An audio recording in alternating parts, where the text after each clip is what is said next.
DJ करण Anjali recording studio हमारा के छौरी सैया बना गए सैया बना हमारा के छौरी सैया बना गए सैया बना कभी तो पायल किन देब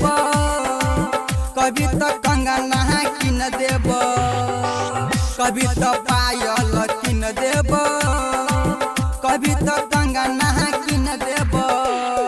हमरा के छौरी सैया बना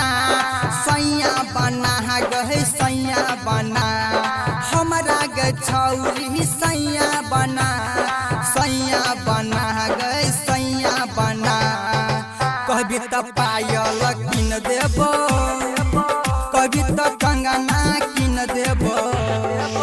कभी तो पायल किन देब कभी तो कंगना किन देब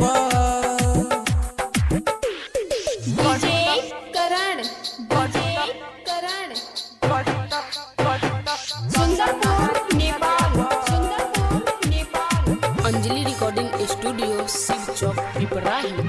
हमारा जोका तोरा मिलतौ न सैया 10 वर्ग छौरी खोइ जले हमारा जोका तोरा मिलतौ न सैया 10 वर्ग छौरी खोइ जले लहंगा टी शर्ट तोरा सब कुछ देब रतिया में खटिया हम ही लेब दिक्कत न है तो जान कोनो सामान के सब कुछ तोरा हम देबोगे कभी तो पायल किन देबो कभी तो कंगना